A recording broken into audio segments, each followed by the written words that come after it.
Hey, it's Neville Medora, and today for Friday, May 14th, I am reviewing the stupid email, and stupid email means a swipe, thought, uplifting, picture, interesting, and drawing. So let's get started with a swipe. Now, look at this. Have you always wanted a live monkey? Oh my God, this is the best ad in the world because one, yes, I want a live monkey. Now, I don't know if this would fly anymore, but this is overall like a really great ad. I mean, it starts out really strong with, have you wanted a live monkey, which 100% of the human population would say yes. And then two, there's a picture of this awesome monkey wearing like an old school swim outfit or something like that, which is pretty grabbing. So already off to a great start. So if we're talking about ADA, it's got attention out the yin yang. So attention, interest, desire, action. So then it goes through some features and benefits of owning a live monkey, which is pretty awesome.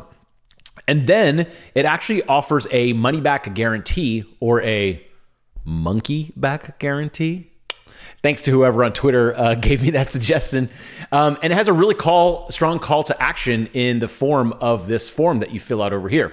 So you get a money back guarantee, fill out the form, and supposedly they send you information how to buy a live monkey. So once again, I'm not sure if this would fly again today, but this is overall a pretty great ad.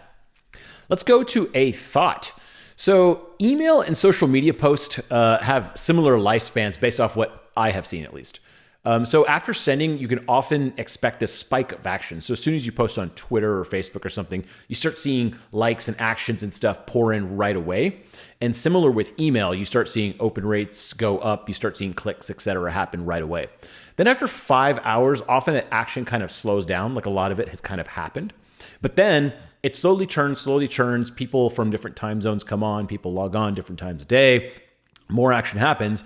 And then after about 24, 48 hours, the action is usually completely tapered off. So I always wait a full 48 hours before judging the success of an email or a social media post. For emails, almost all the action stops after 48 hours. You get a little bit of a trickle here and there, but 98% or 99% of the action is after 48 hours. Here is something uplifting. The sudden transition to remote work has shown the power of video calls like big time. Now, I've been doing remote work for the last 5-10 years, so it was like no surprise to me when this happened. But for the last 5 years or so, if a consulting client of mine is nearby, like if they're in Austin or whatever city I'm in at the moment, I would actually not meet up with them in person since it takes so much more time and effort versus a video call. So if it was a video call, it would be exactly 1 hour or maybe a little bit more, but it would be about an hour and I just hop on the call and hop off. And that's it. The time is done. But if I want to meet up with this person in person for quote unquote only an hour, that means I have to plan my whole day around this, okay? So that means I'm gonna have to like get dressed, I'll have to smell okay, right? So I have to take a shower because I'm gonna see this person in person. And then I have to drive often and then go see them, say hello, blah, blah, blah, talk to the receptionist, something. And then we talk for an hour and it's really rude to just end a meeting like that. So it'll often go for more than an hour. And then I have to go home, all that kind of stuff. It's just so much more effort to meet up in person often than just a video call. And I think it has been shown. So the benefits of virtual calls versus in-person meetings are immense. You can record the call and turn it into multiple forms of media, which you definitely can't do with an in-person meeting, or at least not as easy. You can share screens, links, drawings way easier than in person. Like if you try to share something with someone in person, you have to like get on the same side of a table and show their laptop to you or something like that. Whereas with a screen recording, a video call, you can just share your screen, which is so much easier. You can mute audio or turn off visuals temporarily. So if you're in a physical meeting and need to just really pick your nose, it's really hard to do it. You got to like cover up or something. Whereas with a video call, you just turn off your video for a second and hope you don't turn it back on while you're picking your nose. And then you could also simultaneously talk in text chat. So that's pretty powerful. We can send links to each other real quick. You can modify your voice and appearance. So I think that's a big deal, and it's going to be an even bigger deal as time goes on. We'll be able to have like full face filters that change your appearance to make you look better or worse, turn you into an alien, whatever you want to do. I think it's awesome that geography does not matter at all. I mean, what a massive advantage that is. and can potentially bring billions of people out of poverty because they have the chance to participate in the economy based as someone who's like in San Francisco or whatever big city, even though they may be in a remote part of Bangladesh. Now it kind of just doesn't matter. You could also force mute other people, which is kind of cool. You can't do that in a meeting of 8 people and there's just one guy that just won't shut the hell up. I wish you could just like, boop, mute him. But with Zoom or Google Hangouts, you can.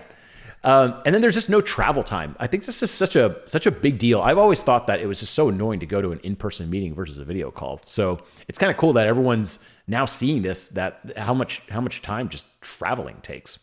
So my favorite aspect of video calls is that you can change up your settings so easily. So for example, I was just fooling around before to make it look like I'm talking from a jungle like this right now. So I thought it'd be fun to record like this, whereas before I was recording a different type of scene. So you can just like change up your environment, which is pretty cool. Now, the only thing better than video calls is in real life. And the reason that in real life, IRL, is better is because of a couple things. First of all, there's 0 millisecond latency visuals. So if you and I were sitting next to each other and talking, we have essentially, according to humans, 0 milliseconds, no latency delay. I can see you, I can hear you, and there's no delay at all. On a call, there's often about 50 to 200 millisecond delay, like on a Zoom call or something like that, just because with people's internet speeds and stuff. Now that's not a lot and often unrecognizable to most people, but when you're in person, it's just way better because there's 0 latency. But every single time I get on Zoom, every time I get on Google Hangouts, I notice small improvements to the point where it's kind of like, there's not really much latency anymore in a lot of my calls, whereas like just a year ago, like it was kind of a problem. And so it's just getting better and better. And at some point, like there'll be like 3 millisecond latency or something like that for a lot of people in their calls. If you're using fiber and they're using fiber, you have very, very, very low latency to where it's just like just almost imperceptible versus a real conversation. That's pretty neat. One thing that's kind of interesting about a real life call is that both people are in the same environmental conditions, right? You're both experiencing the same temperature, smells, room loudness. So you have like a shared experience, whereas video calls, you're kind of in your own home. It's different. I don't know if it's better or worse. It's just that it's different. So if you and I go to a restaurant and we're talking in a booth, we're both kind of experiencing the same thing, which is a little bit more bonding than just like talking separately on a video call. And then the other thing that's kind of interesting, I don't know if you want this or not, but in real life, there are potential physical consequences. Okay. So whereas online, there's no consequences. So people are way meaner to each other online. Like the things people say to each other online, you would never hear someone say that in person if the person was face to face, because you might get hit, like there's consequences to your actions. And so it kind of reminds me of like when I go vote. Like you see people talk on Twitter or Facebook or whatever about like politics, and it's just so snarky and mean and stuff like that. But then whenever you go to the actual polls, like an in-person voting location, whether for a local election or whatever, people are very civil. And that's because there's consequences to their actions. If someone starts mouthing off, you might get popped in the face, right? So there are some differences and better things about in real life right now than video calls. But so far, I mean, I think it's just amazing and very uplifting that remote work has worked so well, specifically video calls. Here is an interesting picture. So this picture section is about picking the right picture. So if you ever want to pick the optimal profile picture and you're wondering which one it is, well, you think that you look good in certain pictures, but other people don't think the same thing. I know that happened to me. And it was when I first ran a picture through PhotoFeeler. So it's like, I'm not affiliated with the site. I just love promoting them because it's awesome. It's called PhotoFeeler.com. And it basically is like, remember like Hot or Not back in the day? It's kind of like that. Random strangers rank your photos or the people that are in the demographic you want. Rank your photos to see which one's the best.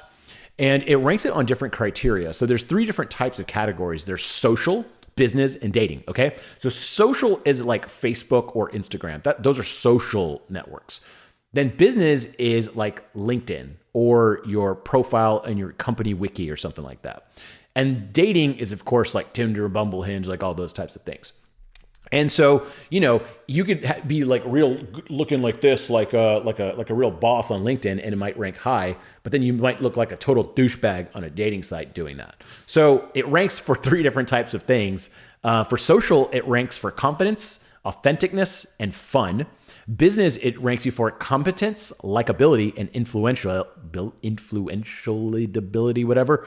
And then dating, it ranks you on smart, trustworthy, and attractive. So we actually did a full experiment on this before, and it was kind of surprising because for years I had this horrible Facebook picture where I was just scowling, and I thought I looked so cool. And it turns out I just looked like a psychopath. And so, and PhotoFeeler showed me that with data, that it was like the lowest ranked photo across the board. Like I just looked mean in it. And I was like, well, I'm not mean. I'm usually a smiley person. And it's just like, well, new people don't know that, right? So seeing that on PhotoFeeler made me immediately change my photo, even though a bunch of people had previously told me to change that photo. I didn't believe them until I saw the data. So this is just like some of the data that I picked up. Like usually, at least for males, a picture of you smiling really big generally does better across the board. So for example, here is a photo of me not really smiling. I'm just kind of like looking off into the distance. And this photo did okay. It's about 60% across the board. On business, it scored much lower.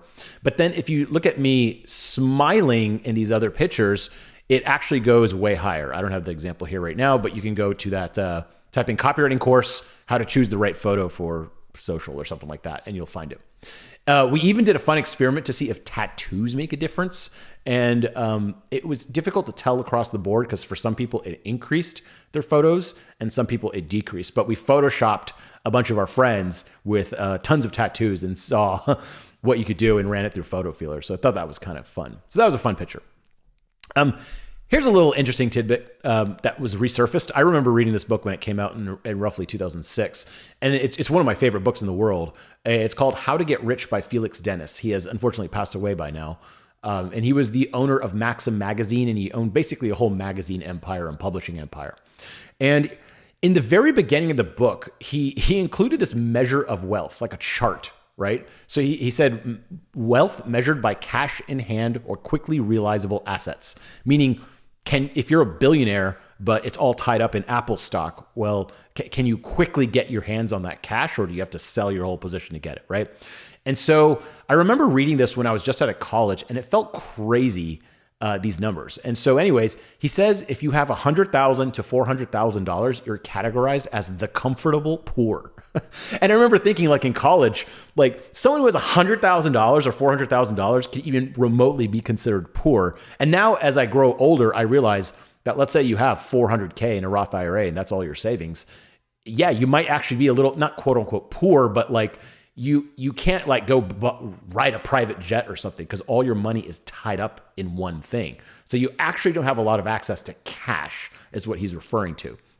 So he goes down this list, and you can see it in the stupid email. And this was in 2006 dollars, so maybe give him some wiggle room on the numbers now. I think by now everything has probably doubled.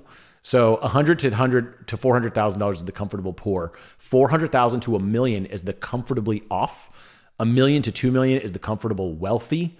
$2 million to $10 million is the lesser rich. $10 million to $30 million is the comfortable rich.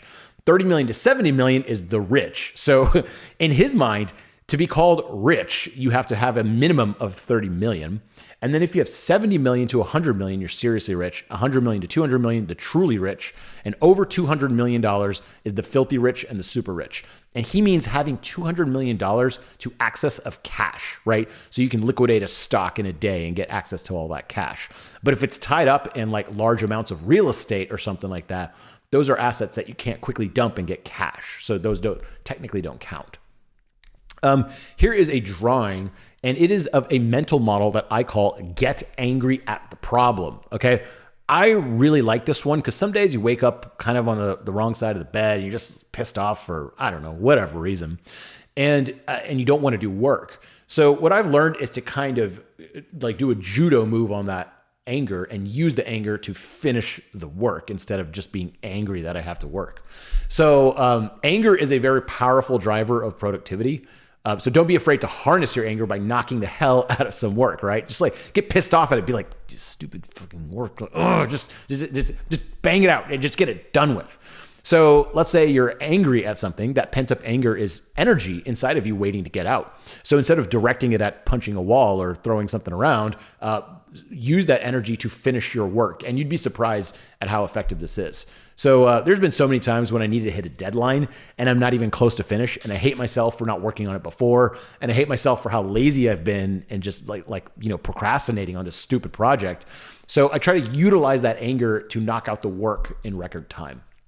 Anyways, I hope you knock out your work in record time today. It's Friday, so go out and enjoy yourself. Life is fun when you're engaged in stuff, but it's also fun to engage with your friends and family and pet a puppy and play with a baby. So go do all that stuff. I hope you have a great day. My name is Neville Medora. This has been the Stupid Email, which of course stands for a swipe, thought, uplifting, picture, interesting, and drawing. Have a great Friday. I will talk to you later.